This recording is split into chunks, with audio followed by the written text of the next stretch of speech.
đa dạng màu. Chị bên em.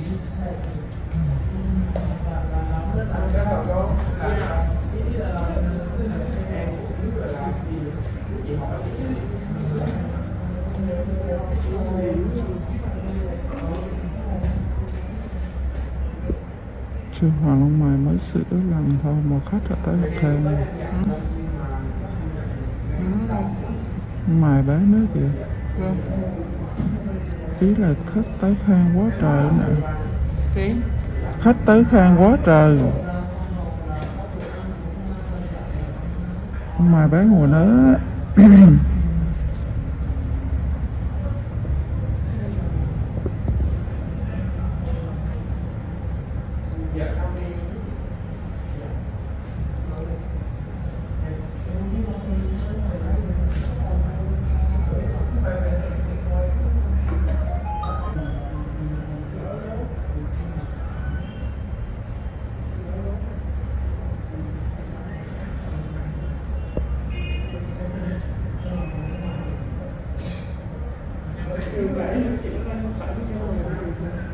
Dạ. Không chưa, kêu họ mua xong chị sẽ điện qua.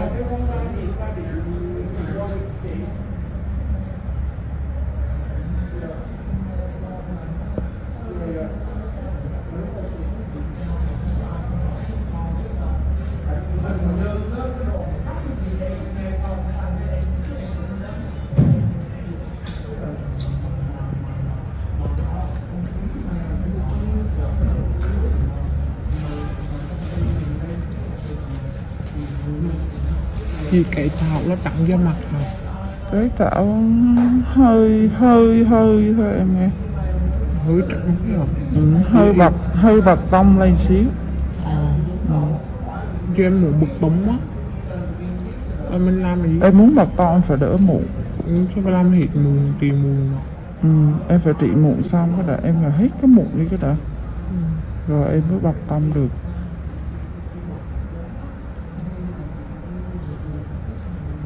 Chứ mà có mụn nhưng mà đi mấy cái đồ nó vô là chị nói em là hư da luôn á. Cái nữa có màu cây bên này. Bây giờ những kỹ xíu này.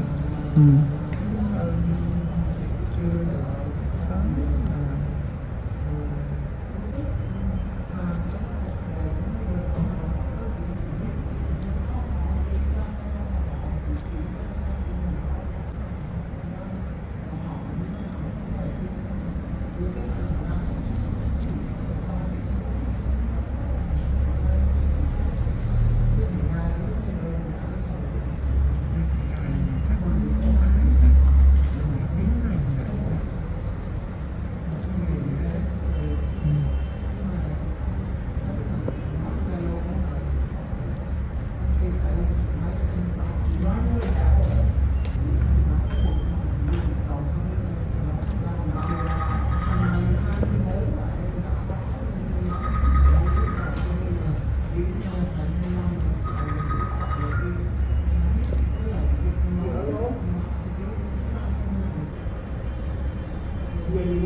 Hiền không hỏi chị thử có chi không Hiền? Chị Na có chi?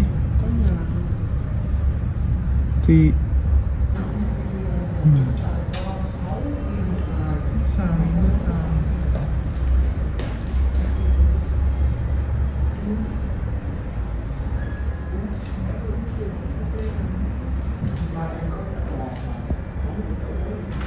chịu khó chứ mấy ngày để chị nặng cho nghe kỹ chứ nghe.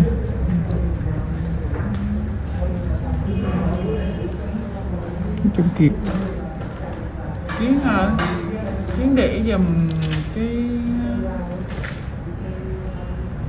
cục màu đen mà bạn nói chị sao ghi ở sao môi á.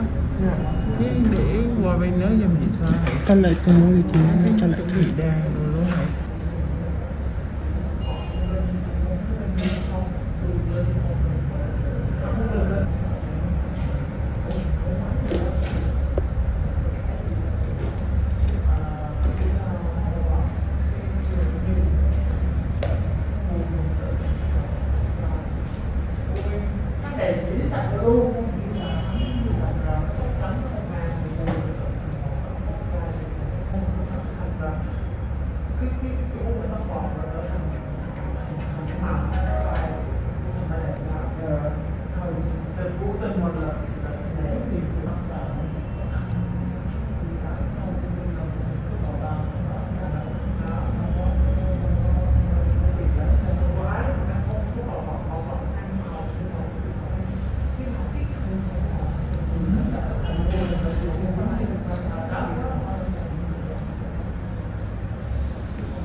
Cái lên đó là mua bao nhiêu cái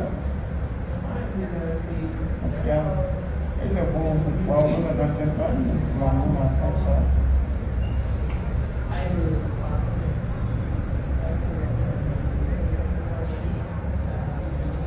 Còn cái này ô tô là cũng bao 100 cái à.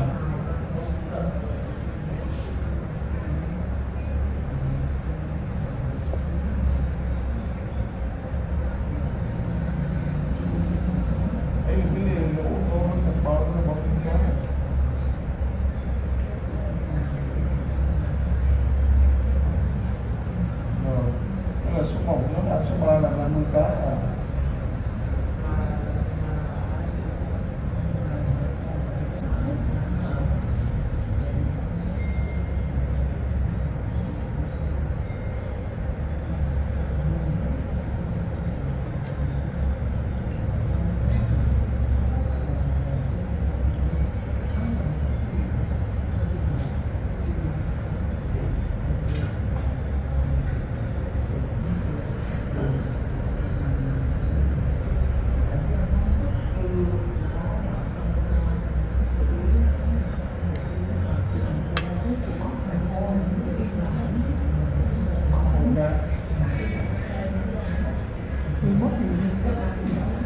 Cái lê ô tô được cá, còn cái số 3, số 4, số 5 là một cô đó là 3 cá, còn cái lê đó một cô đó là 3 cá.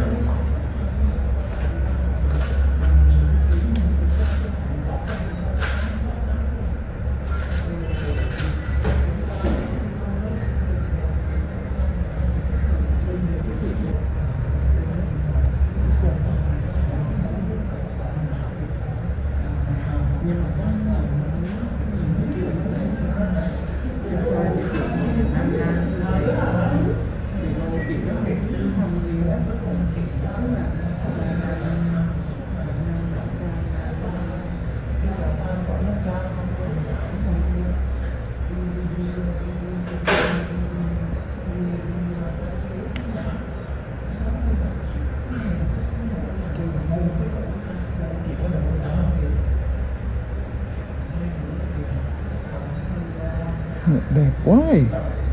Đẹp đúng không Ký?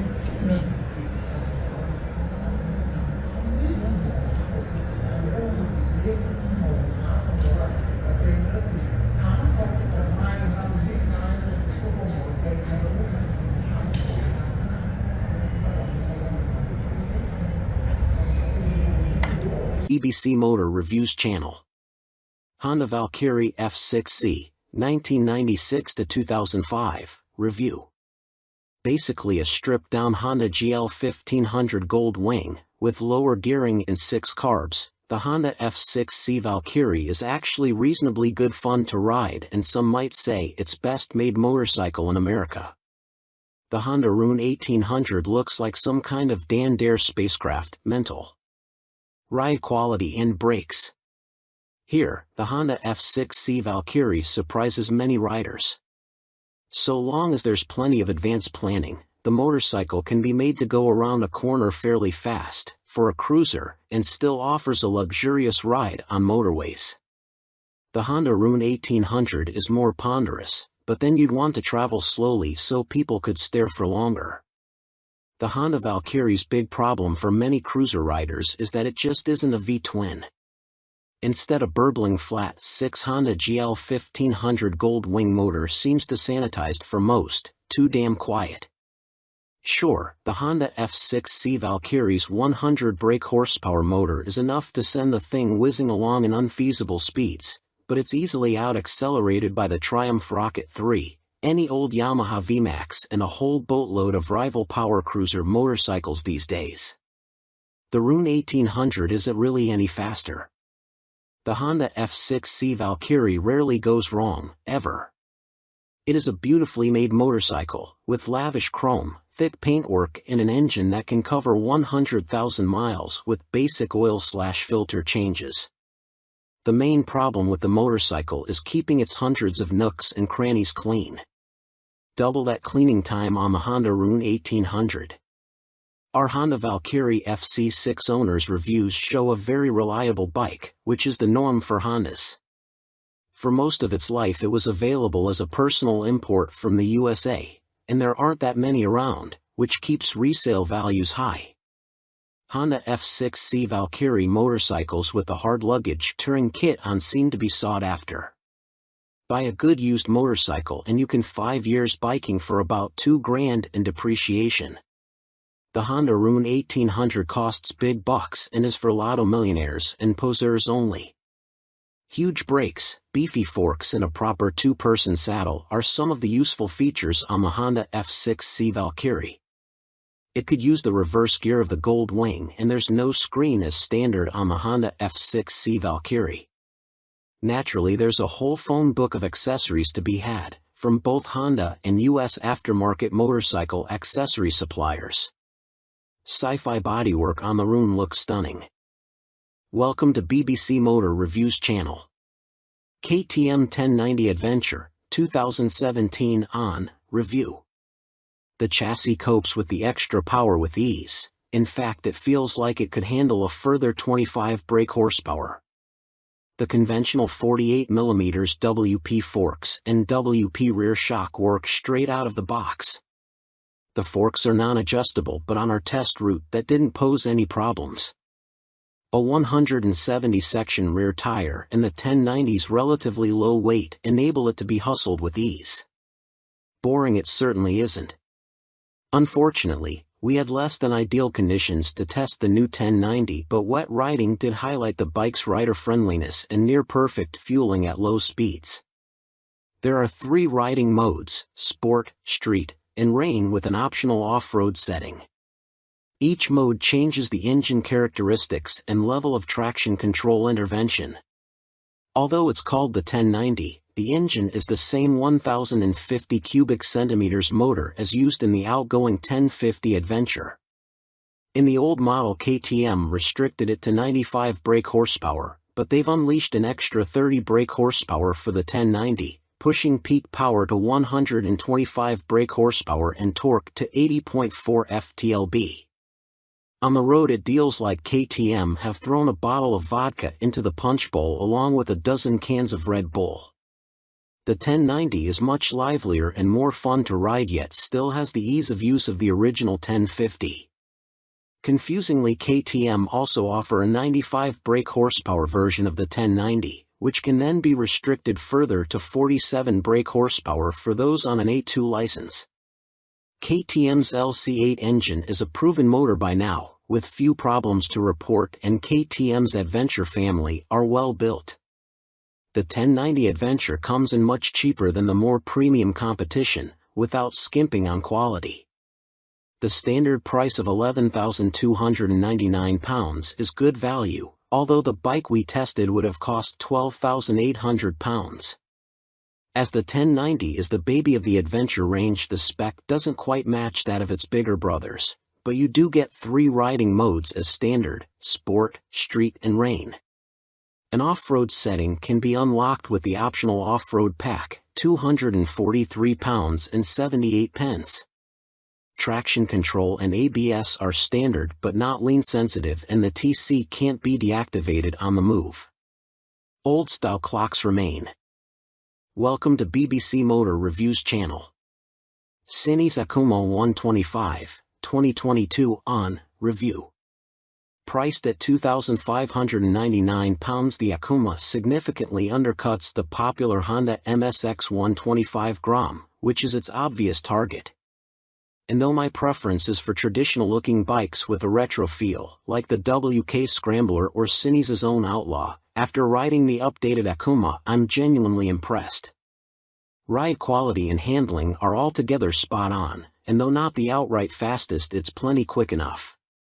Yes, perhaps the seat leans you a bit too far forwards, and at 6 foot tall my knees are a bit high, but this aggressive style and involving feel make the Akuma a confidence-inspiring and solid first ride for any newcomer.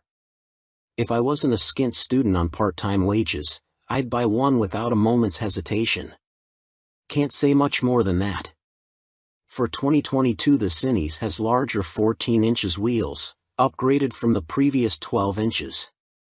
Still small, they improve handling and give a stable feel around corners, while still making the Akuma very agile at low speed and in close quarters. The handling is smooth too, thanks to the suspension and low center of gravity, and with the seat pushing you forwards you can really feel every inch the bike. Leaning forwards into corners and tucking in on the straights, the Akuma might be a modern monkey bike but rides like, well, a proper bike. They call it the Mini Monster, and it deserves the nickname, being a down-to-earth yet modern bike that both looks and rides the part. Being angled steeply forward means the seat does affect comfort, and with the abrupt shape of the tank you need to be gentle with the brakes. The Akuma is also very compact. It's physically smaller than my own WK Scrambler 50. However, although perhaps better suited to smaller riders, with its 820mm seat height, the Cines happily supports 6 feet of teenager. Both the front and rear brakes very good, and they're combined, which means the front is linked to the rear. There's no ABS, however.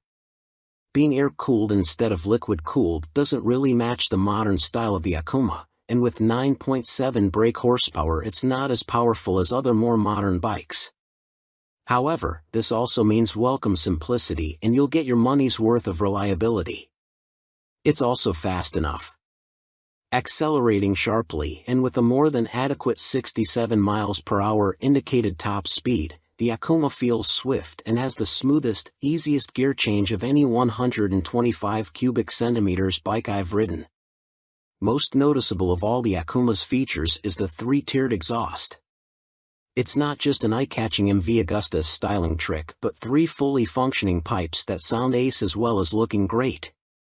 With aggressive shapes, new blacked-out finishes, steel trellis frame, which is non-structural, and its raised tank giving the look of an arched back and so resembling a big cat, go on, imagine, riding the Akuma makes me feel like I stand out from the crowd.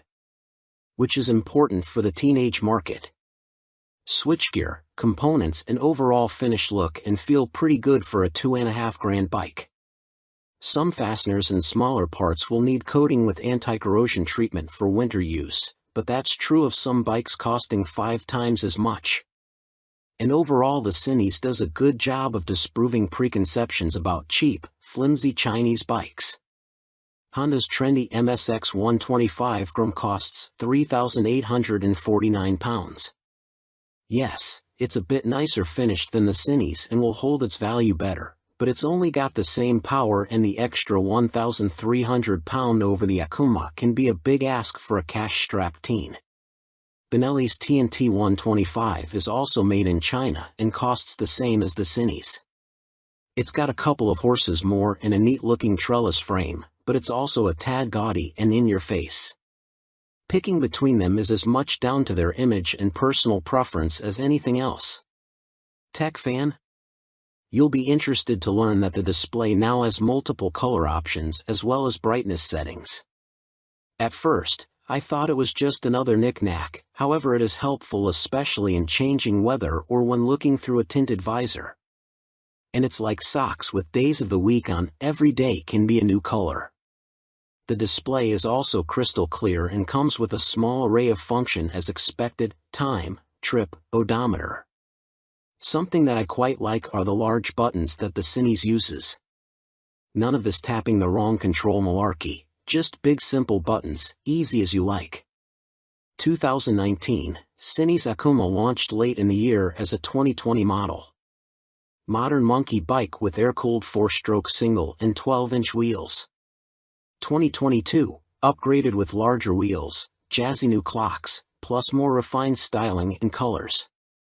Replacing the stock bike's KYB suspension, the SP features Gen 2 Öhlins semi-active suspension, NIX30 SV forks and a TTX36 SV shock, which automatically controls the damping levels while leaving spring preload manually adjustable.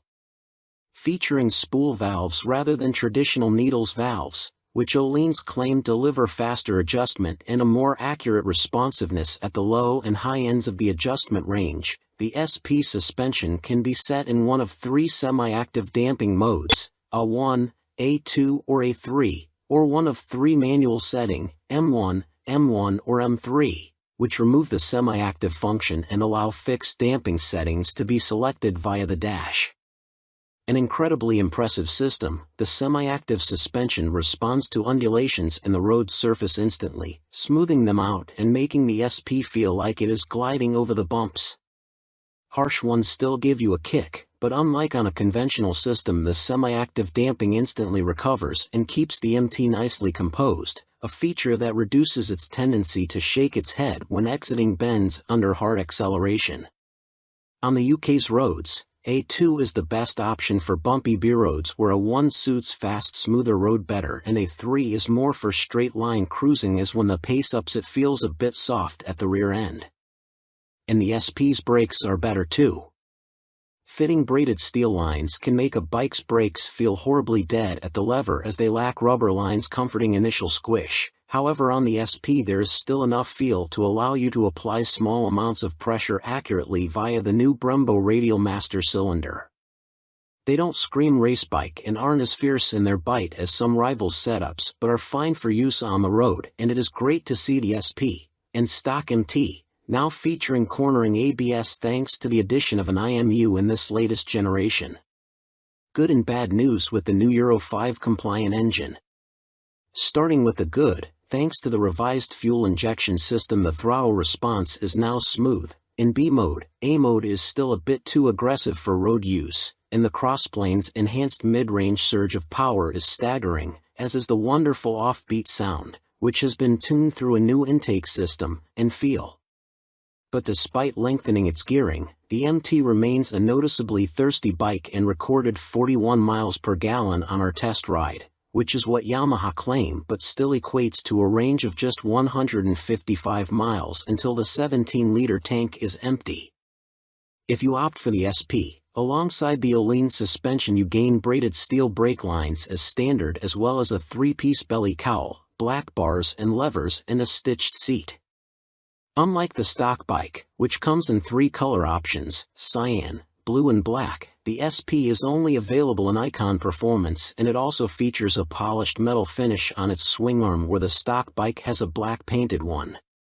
Everything else, including the engine and electronics package, is identical between the 2 MT10 models, which is good news for MT10 owners but a bit disappointing for SP owners who may feel like they deserve something extra to brag about aside from suspension.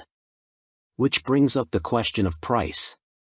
The MT10 SP costs £2,500 more than the stock MT10 at £16,000, which is tantalizingly close, especially when you look at a finance package. On a PCP deal after a £3,000 area deposit, you are looking at paying about £35 a month more for the SP when compared to the stock bike. That's about the price of a takeaway meal for two every month, which seems a small sacrifice to gain that all-important Öhlins bling. In terms of running costs, both the SP and stock MT10 have the same poor fuel economy and cost roughly the same to insure and service, so that's not a factor in ownership, and the SP should hold its residual value a bit better. How does it stack up against its rivals? Very well. The SP is £16,000, where a Ducati Street Fighter V4 is £19,551, or £21,651 in S-guise with semi-active suspension. The Aprilia Tuono V4 factory is £16,900, the KTM Super Duke EVO £17,899, Triumph Speed Triple 1200 RS £15,500, which lacks semi-active suspension, and the Kawasaki ZH2 SE £19,079. Sharing the same tech package as the stock MT, the SP is no less impressive when it comes to its safety assists. Thanks to a 6-axis IMU, you get cornering ABS and TC, as well as slide control and anti-wheelie that sit alongside an up/down shifter, engine braking control, cruise control, and variable power modes, all of which are controlled via the new 4.2-inch color TFT dash, which lacks connectivity. While the electronics perform faultlessly, and the quickshifter is excellent, it is tricky to see which of the various acronyms you are selecting should you wish to tweak their. Welcome to BBC Motor Reviews channel. Triumph Rocket 3, 2020 on review. Suspension, steering and stopping are all worlds ahead of the previous Rocket 3, and as a result it now feels like a laughably large but comprehensively capable motorcycle, rather than a cartoon cruiser caricature. Related, 2020 Triumph Rocket 3 TFC news on MCN. First impressions might be dominated by the rocket's vast proportions and the curiosity factor of cramming a motor larger than a typical family car between two wheels, but after a day spent studying the quality details, experiencing the meticulously managed power and appreciating the enormous improvements in refinement, you walk away feeling thoroughly impressed. The new Rocket 3 is exciting, eye-catching, attention-grabbing and pulse-raising, yet avoids straying into feeling frivolous, ridiculous, or pointless. Forget the previous Triumph Rocket 3's cumbersome bulk, heavy-handed handling, basic running gear and Romanesque name badge. The new Rocket 3's chassis is totally different.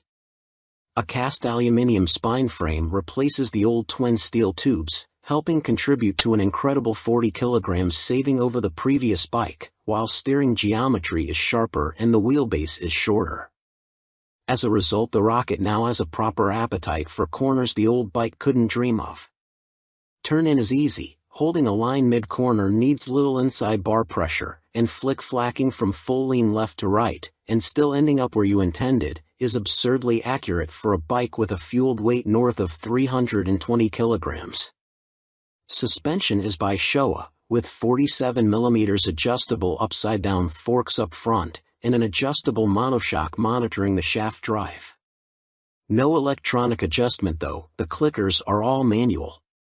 The front's set pretty firm, meaning you can haul hard on the flagship Brembo Stylema front brakes. Even the rear brake is a 4-pot radially mounted caliper, to generate huge stopping force without the bike trying to tie itself in knots. Ride quality is generally good, though the short travel shock, just 107mm, has to work hard and can feel bouncy. Drive hard and you can clearly feel the rear end of the bike jack up though, a result of the torque reaction from the shaft drive being unchecked by any kind of parallelogram setup. The Rocket 3 comes in two flavors, Roadster R and Touring GT, with the main difference being riding position.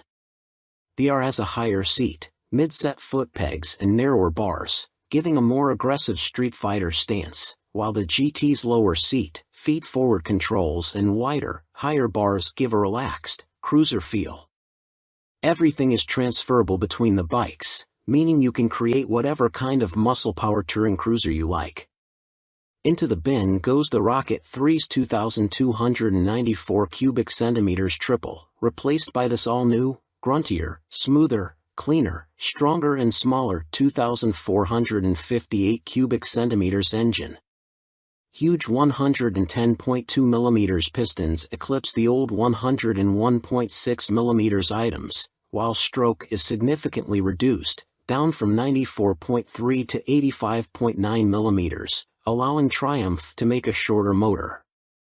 Peak torque is identical to the previous Rocket 3 Roadster, at 163 lb-ft, but the new motor holds onto that grunt for longer as revs climb. Where the previous Rocket's torque curve fell away sharply above 2,500 rpm, the new motor has a much fatter, flatter delivery. As a result, headline power is up to 165 brake horsepower. But as ludicrous as that might sound, the reality is that it's immensely easy to use. All that prodigious power is carefully controlled by the ride-by-wire throttle and predictive, lean-sensitive traction control, while output is restricted in lower gears and top speed is electronically limited to 138 miles per hour. It's a beast, but one of those big, fluffy, gentle, cuddly chaps from a Disney film. The colossal torque spread means you can ride it however you like. Plunk it in one gear and dip into the immense grunt from 2,500 to 5,500 rpm if you're feeling lazy, or chase the 7,000 rpm redline and work the new sweet-shifting 6-speed gearbox for maximum thrills. There's even an optional 2-way quickshifter in Triumph's accessory catalog, if you like changing clutchlessly. It's a completely new machine from nose to tail, so only time and miles will deliver a verdict on reliability. Service intervals are set at a car like 10,000 miles, suggesting the motor is in a fairly mild state of tune and Triumph have confidence in it. Looking over the bike in the metal, everything appears high quality, as you'd expect for 20,000 pounds. The exhaust headers are a particular highlight, the welds look neat, while the hydroformed curves are apparently a huge pain to produce. Everything seems tucked away neatly, there are no vulgar cables or hoses dangling about anywhere, and wiring runs inside the handlebars. Details like the Monza-style petrol, coolant and oil filler caps are pleasing, while the clever flip-out pillion pegs are a neat design.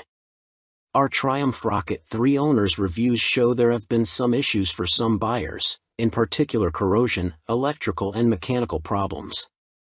Seemingly the rear brake can often stop working, for example, and needs attention from a dealer. Have a good read through before going for a test ride. Clearly it's not a cheap bike, though an ultra-capacity extreme muscle cruiser never was going to be.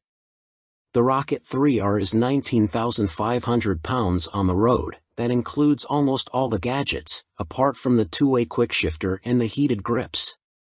The GT version, which includes the heated grips, a fly screen and a pillion backrest, is 20,200 pounds. Both are roughly on a par with Ducati's Diavel 1260S, 20,041 pounds. A Harley-Davidson Fat Bob 114 starts at 15,825 pounds. But doesn't have a fraction of the Triumph's tech, torque, pose or poise. If you want to go properly left field, a Moto Guzzi MGX21 is 19,999 pounds. Running costs probably won't be any kinder on the wallet. Triumph claimed the motor returns 41 miles per gallon, but our test ride suggests it's closer to 35 miles per gallon. That 240 section, 16-inch rear tire isn't cheap either. Sign picking the bike up in March I have had a headlight replaced under warranty, main beam sticking on, and the second which has really put me off was the rear brake losing all braking power. It has been back to my dealer who changed the fluid for a better one but was told that Triumph know there is an issue and they are working on it. I thought anything to do with brakes on a 163 pounds of torque monster would be the #1 agenda. First service only. The fuel economy is not bad so far, 43 to 45 miles per gallon.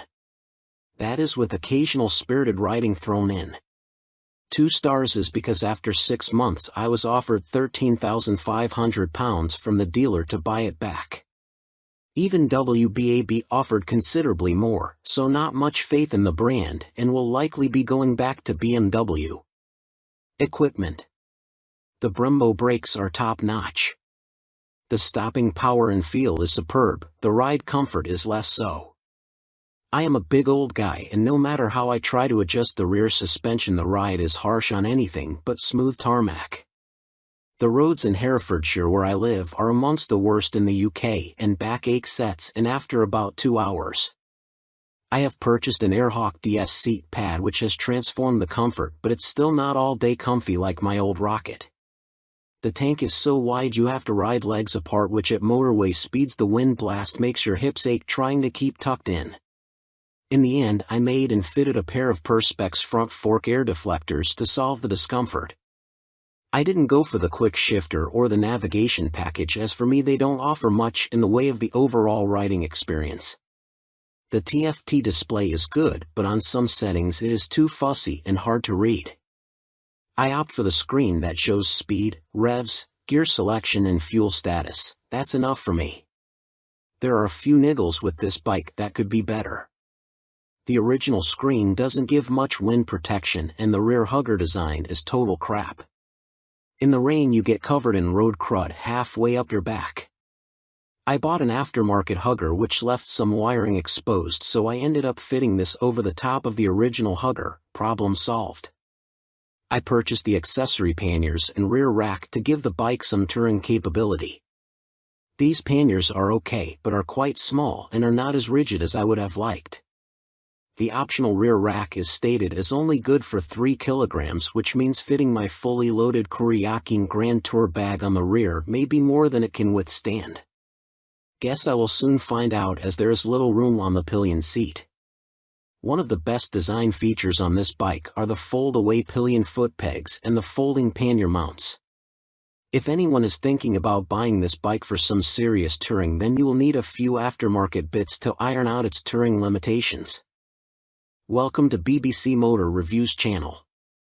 Yamaha Phaser 600, 1998 to 2004, Review and Used Buying Guide. Related, Easy Fit Kit turns Yamaha Phaser 600 into retro race rep. In fact, since Yamaha stopped the FZS 600 Phasers production in 2003, it has taken them until the launch of the Tracer 700 to replicate the Phaser's magic formula. However, in 1999 the Yamaha Phaser 600 was the best-selling bike in its class, and by 2002 the firm had sold over 83,000 units. There is a reason the Yamaha Phaser has such a strong following. As soon as its wheels start to turn you are right at home. It is ease personified and most of this warm feeling comes from the wonderful motor. With the Phaser, Yamaha got the basics right and that's what makes it such a great bike. The tank range is long, the seat comfortable, the fairing effective, the brake sharp and the motor strong in the mid-range and extremely reliable. The suspension may be a bit baggy, but if that's the Yamaha Phaser's only real fault 22 years after it was launched then that's not bad going. Useful Yamaha Phaser 600 specialists include www.foc-u.co.uk and yamahaclub.com. Read on for our full used buying guide. Ride quality and brakes. Launch impressions. When you push the Yamaha Phaser 600 to the limit, which is easy with those blue dot or 1 brakes up front, it dives a little bit and loads up the front end. It waggles a bit, but the handling is generally confidence-inspiring and if you take it steady you could ride to Budapest on a Yamaha FZS 600 Phaser and feel no severe aches or pains. Yamaha Phaser 600, what does it ride like now? With limited suspension adjustment, post-2000 models have variable damping in their forks. The Yamaha Phaser is a bit wobbly in the corners and the Sumitomo calipers shared with the R1 quickly overwhelm the forks when you brake hard. But where on some bikes this is an annoyance, on the Phaser it makes you giggle and adds to the amusement factor. There's just under 100 brake horsepower in the Yamaha FZS 600 Phaser's detuned, Thundercat 600 cubic centimeters, 4-cylinder engine and that's plenty for backroad fun, as well as motorway commuting if needs be. The Yamaha FZS 600 Phaser delivers its power in a wide spread and the 6-speed gearbox is there if you feel like playing tag with sports bikes. Yamaha Phaser 600. What's the drivetrain like now? The inline-4 is beautifully smooth and has that lovely mid-range pull you get with an old long-stroke unit. It's not revvy or buzzy like the FC6's engine, it's just silky smooth and full of drive. The gearbox may be showing its age, the linkage is notoriously sloppy when worn, but it clunks into gear with a reassuringly solid feel, and the bike is more than happy to break the national speed limit when asked. The Yamaha Phaser is a fairly well-made motorcycle, and except for the black painted downpipes rotting away, or the brake calipers seizing up, the Yamaha Phaser doesn't suffer big problems. It can rack up very high miles with regular servicing. Apart from its thirst for fuel, it would make a great dispatcher's motorcycle. Yamaha Phaser 600 reliability. We've got a whopping 52 Yamaha Phaser 600 owners reviews on the site, and the bike scores 4.6 stars out of 5 overall, with the same score for build quality and reliability. This is an incredibly high score, meaning it's safe to say you can depend on the Phaser 600. Minor issues include the Phaser lacking more modern equipment such as more electronics, but this is an old bike now. You can't expect the world. Its value more than matches its spec. Yamaha Phaser 600 common problems. Early ignition barrels aren't very strong. Check it works smoothly and that the ignition key works the fuel cap and seat lock. The headlight bracket bends if the bike is in an accident and few people replace it, so always check the fairing looks square on the bike.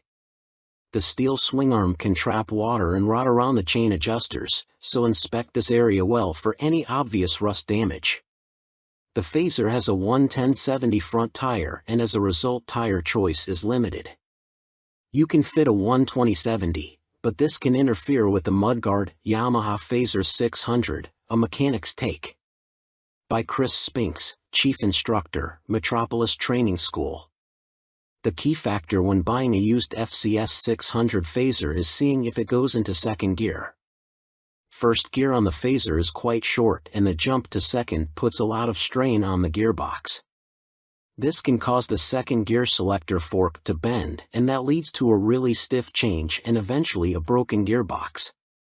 On a cheap bike such as a used Phaser, that can write the bike off as replacing it is not economically viable, as a complete gasket kit costs £500. That said, when I destroyed my Phaser's gearbox on a track day, I bought a new motor for £400, and swapping them over was fairly simple. The sprocket retaining nut is a classic Phaser fault and well documented. The nut comes loose, the sprocket slides off the shaft and then sits on the threaded part of the output shaft. People think the clutch is gone and rev the motor, which causes the sprocket to strip all the threads off the shaft. You can slide the sprocket back on and spot weld it in place, but you need to be careful not to overheat the seals. As long as you fit the nut correctly using the locking washer, you should be fine, although Yamaha did release a deeper threaded nut and this sorts the issue. The lights on the Phaser are poor, but on the 1998 9 model the bulb vibrates and creates a white powder that fills up the lenses. This is impossible to remove and makes the light even worse. Some owners change the lume to convert the Phaser to twin headlights, which is very easy, but you need to tilt the main beam down or it will fail an MOT. After 15,000 miles the shock will be duff. I'd recommend getting the forks rebuilt and buying an aftermarket shock. Don't be tempted to go for a stiff fork springs. I've found softer ones works better. When it comes to the finish, the paint likes to flake off from the engine's fins, so don't jet wash the engine, and check the downpipes. The motor is totally bulletproof, but the cam chain tensioner can need changing and it is a nightmare to get to. At the end of the day, a well-looked-after Phaser is a brilliant buy and totally reliable. At the training school we would see them cover over 65,000 trouble-free miles with only oil changes.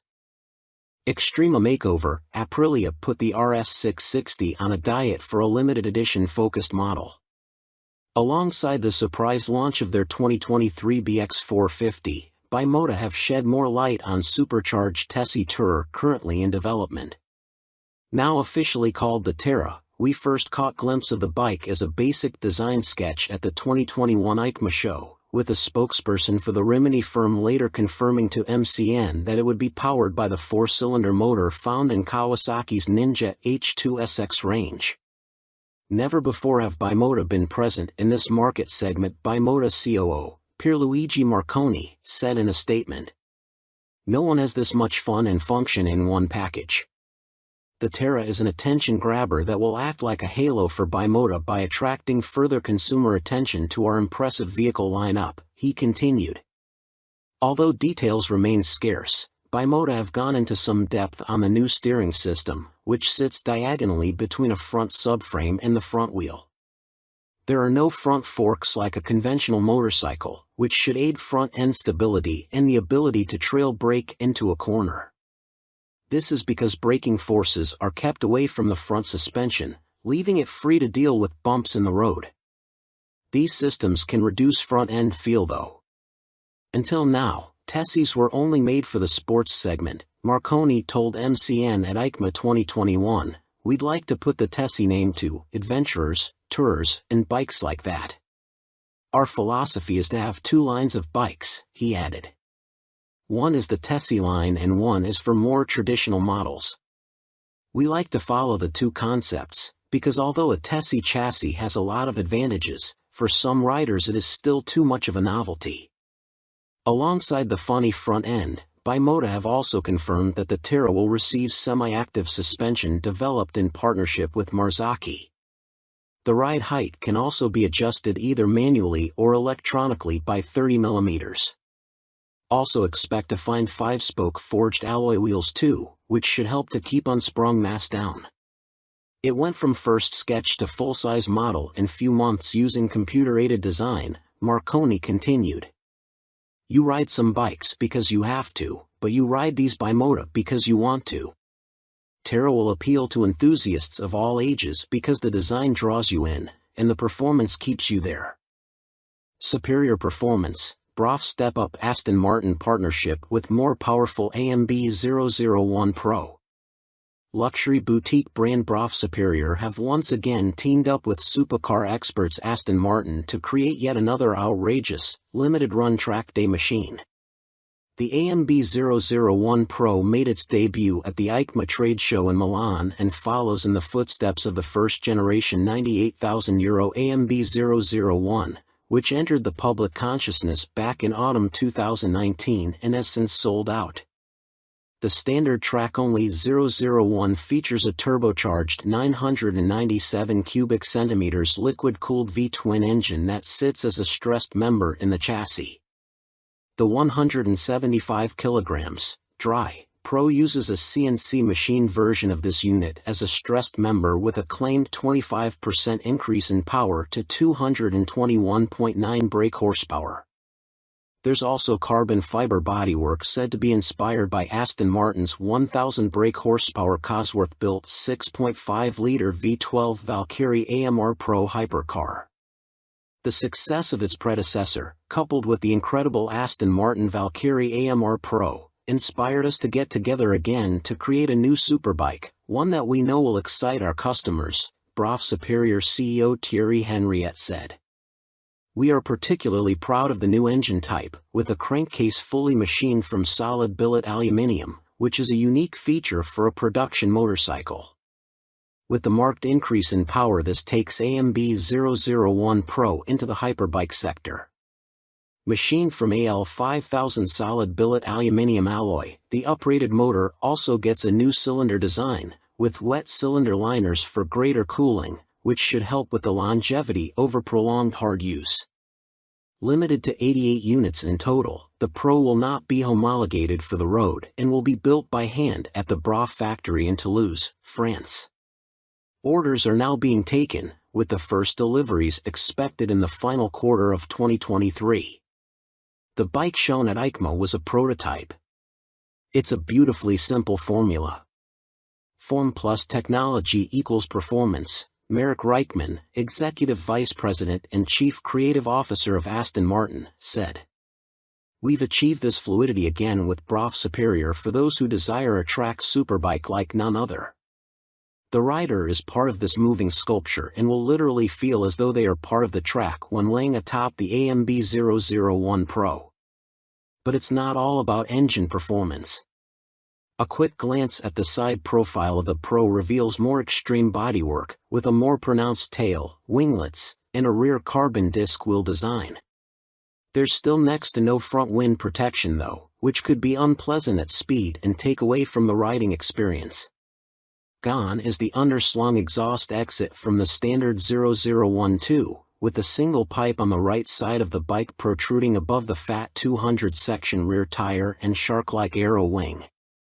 In a nod to Aston Martin's racing success, the 001 Pro features a striking jade green livery, with a blacked-out motor and suspension. This suspension system comes in the form of a front double wishbone setup adjustable for preload and rebound, plus a rebound and preload adjustable monoshock. Naked Ambition, CF Moto unveil NKC22 concept. CF Moto weren't short of new bikes to show us at the EICMA trade show in Milan, including this naked roadster concept called the NKC22. The bike uses an 800 cubic centimeters parallel twin engine, presumably the same KTM 790 lump used in KFMoto's 800 metric tons models, but wrapped in a lightweight, sporty chassis. This concept version is covered in forged carbon bodywork with an engine fairing that doubles up as an aerodynamic wing. Front forks are heavy-duty upside-down units and look to be fully adjustable, while at the back a stylish single-sided swing arm holds a rear wheel blanked off with carbon inserts.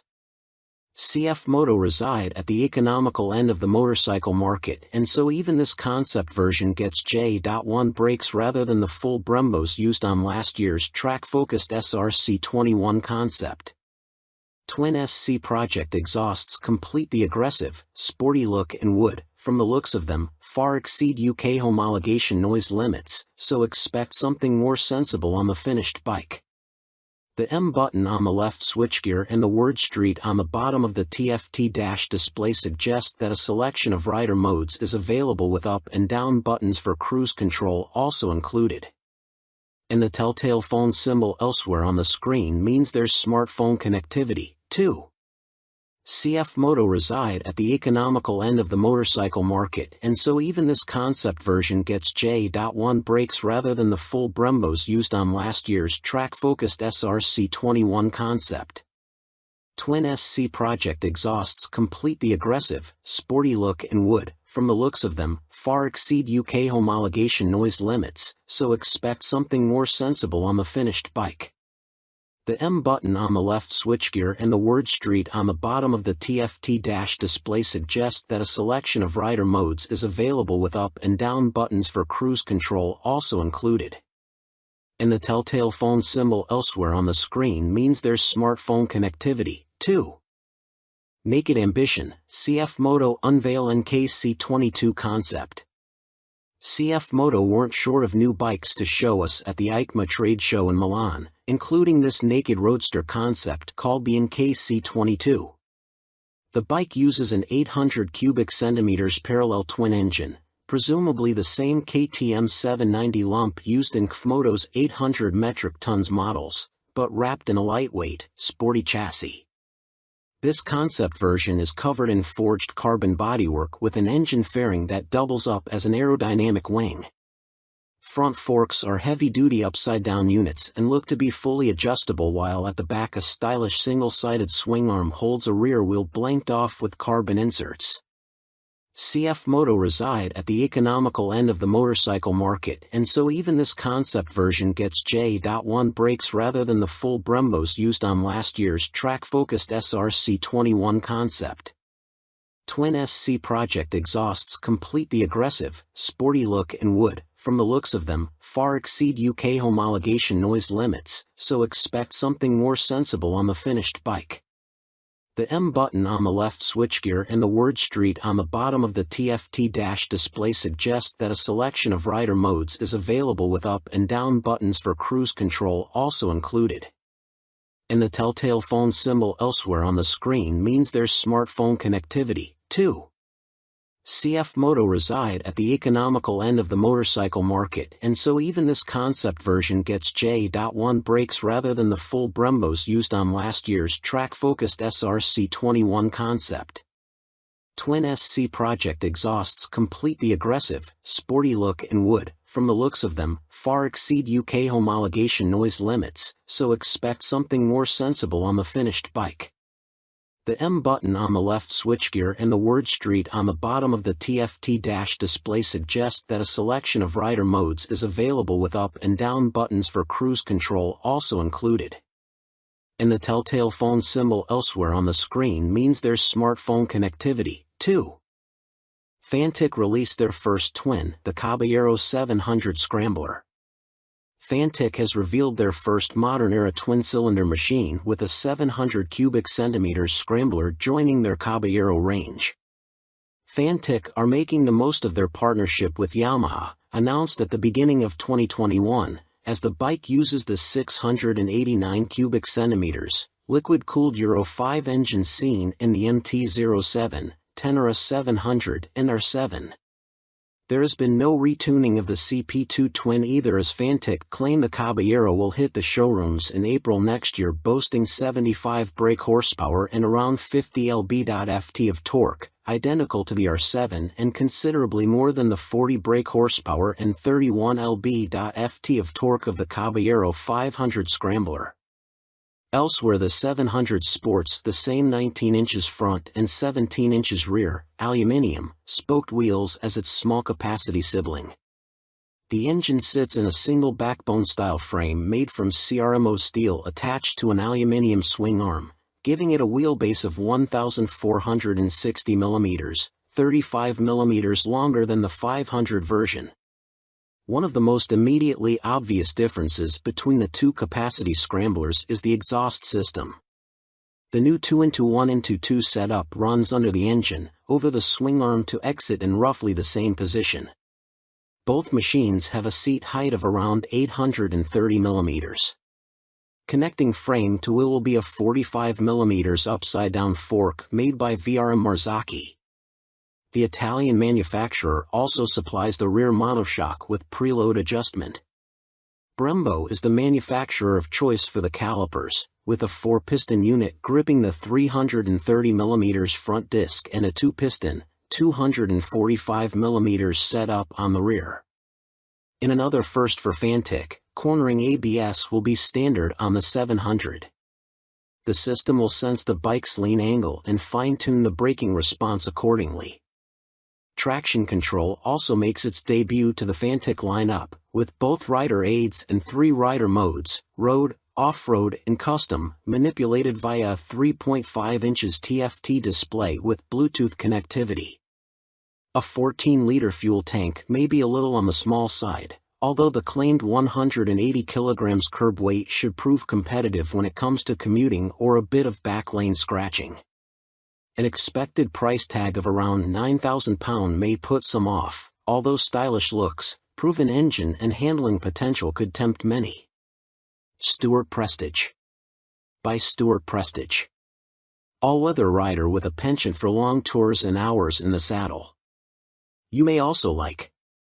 Honda released £30,000 limited edition McGuinness 100th TT Start replica Fireblade SP. Who do you think you are, John McGuinness? Well, now you really can live out your TT fantasies, as Honda reveal they will build 30 examples of this CBR 1000RR Fireblade SP John McGuinness 100th TT Start Replica Edition in celebration of the road racing legend's phenomenal accomplishments on the island. The headline visual difference from the stock bike is the bold replica of the paint job John raced with for his 100th TT Start. But this is more than just a replica paint job, there's a whole host of other upgrades to add to the exclusivity. The stars align for me to be back on a Honda Fireblade for my 100th TT Start, says McGuinness. It's an awesome bike and has meant so much to me over my career. I'm proud of my connection with its place in TT history and of this, my replica. John McGuinness is the second most successful TT racer of all time, next to the late, great Joey Dunlop, and while revered as road racing legend, he has also had an exceptional short-circuit career, having raced in 24-hour world endurance races like the Bol d'Or and Le Mans, 500 cubic centimeters GPs, and the Daytona 200. He's a former British 250 cubic centimeters champion, has ridden in World Supersport and finished third in the 2009 British Superstock Championship. Making his TT debut in 1996, he won the Best Newcomer title in the 250 cubic centimeters class. 3 years later, he took his first win, the 250 cubic centimeters lightweight TT. Over the ensuing 2 decades, 1999 to 2019, he has accumulated an incredible 47 podiums and 23 TT wins, as well as being the first to break the 130 miles per hour lap barrier on a Honda Fireblade, no less. So, what do you get for your £30,000?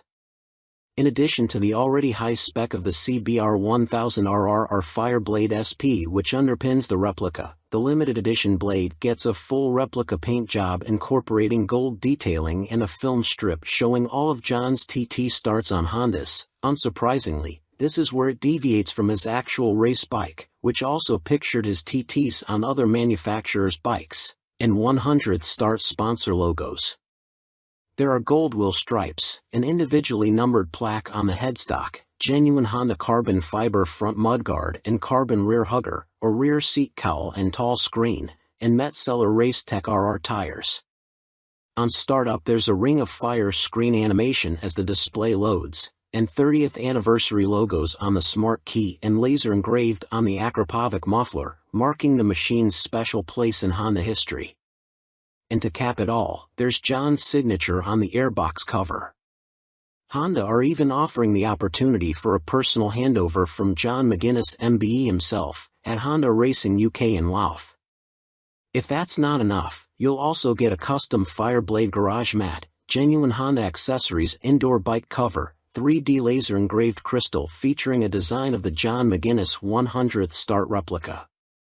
All inquiries and orders for the John McGuinness CBR 1000RR Fireblade SP 100th start replica are to be via the Honda dealer network, and if you want to see one in the flesh, it will be on display on the Honda stand throughout Motorcycle Live at the NEC from November 19th to 27th.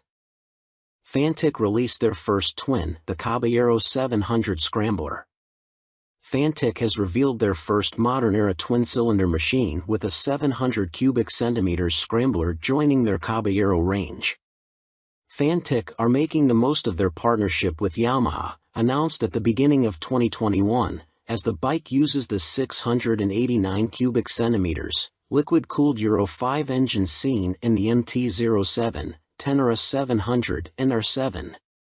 There has been no retuning of the CP2 twin either, as Fantic claim the Caballero will hit the showrooms in April next year, boasting 75 brake horsepower and around 50 lb.ft of torque, identical to the R7 and considerably more than the 40 brake horsepower and 31 lb.ft of torque of the Caballero 500 Scrambler. Elsewhere, the 700 sports the same 19 inches front and 17 inches rear, aluminium, spoked wheels as its small-capacity sibling. The engine sits in a single backbone-style frame made from CRMO steel attached to an aluminium swing arm, giving it a wheelbase of 1,460 mm, 35 mm longer than the 500 version. One of the most immediately obvious differences between the two capacity scramblers is the exhaust system. The new 2-into-1-into-2 setup runs under the engine, over the swing arm to exit in roughly the same position. Both machines have a seat height of around 830 mm.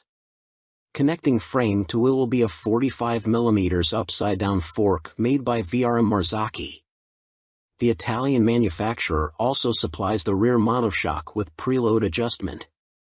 Brembo is the manufacturer of choice for the calipers, with a 4-piston unit gripping the 330 mm front disc and a 2-piston, 245 mm setup on the rear. In another first for Fantic, cornering ABS will be standard on the 700. The system will sense the bike's lean angle and fine-tune the braking response accordingly.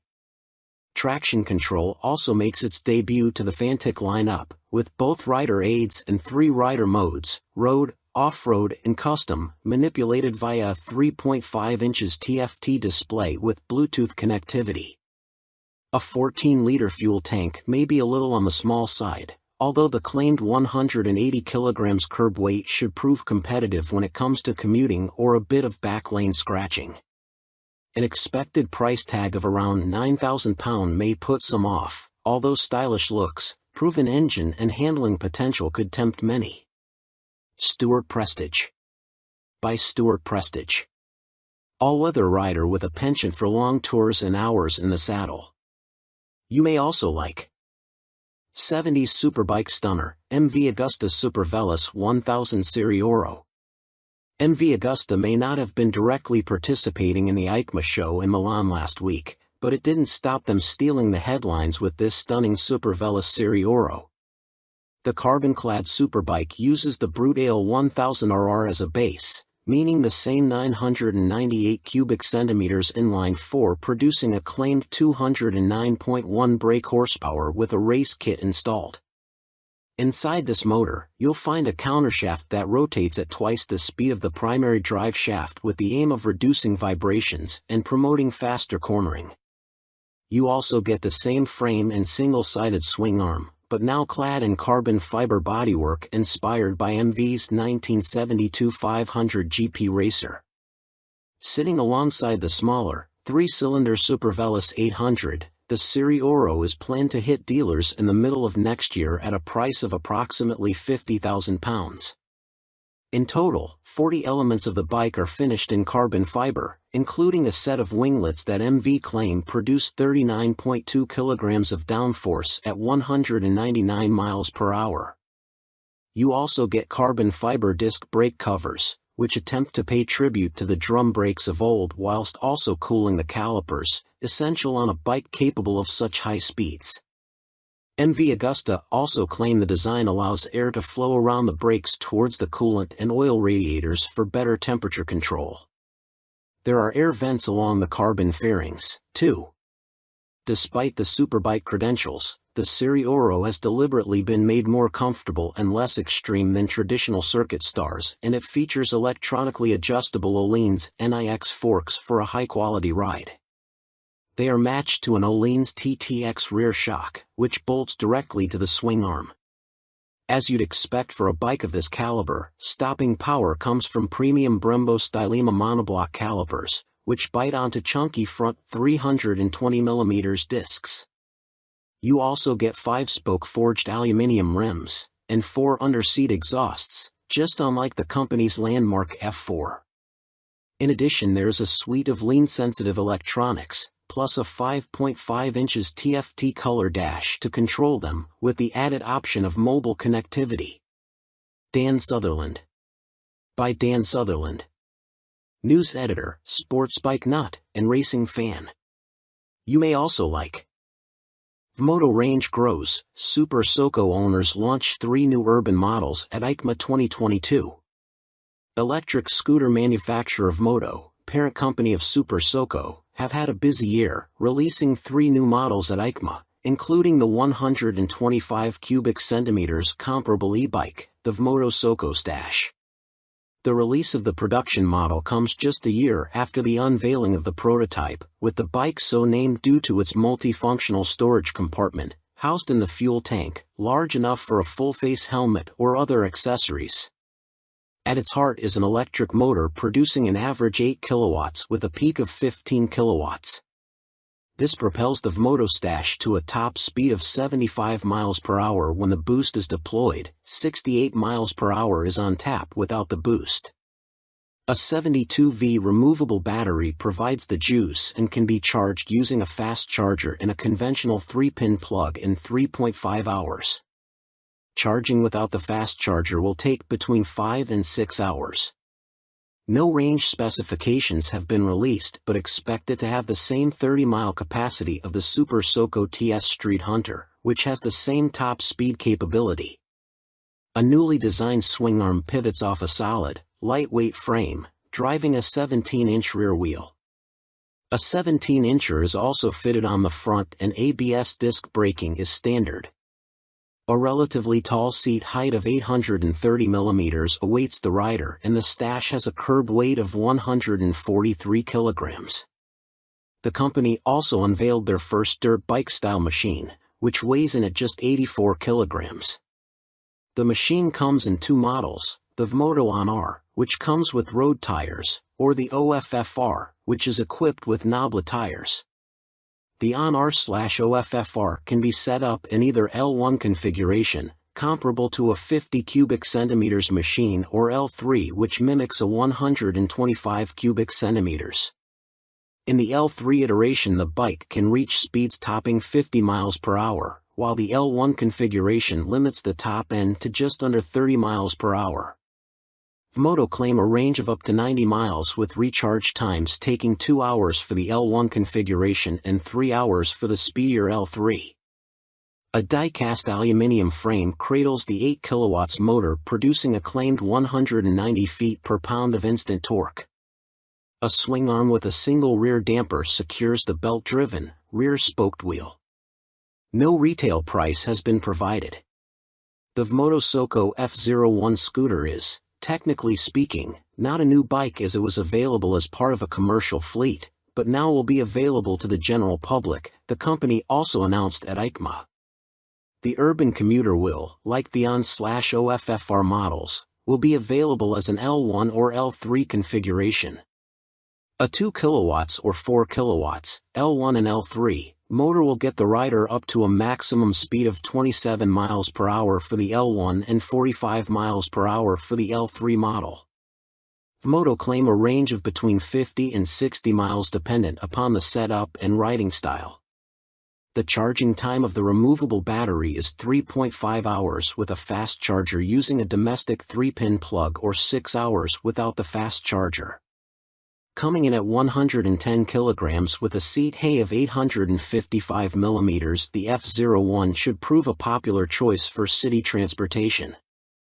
The F01 will be available in white, light or dark blue, red and black.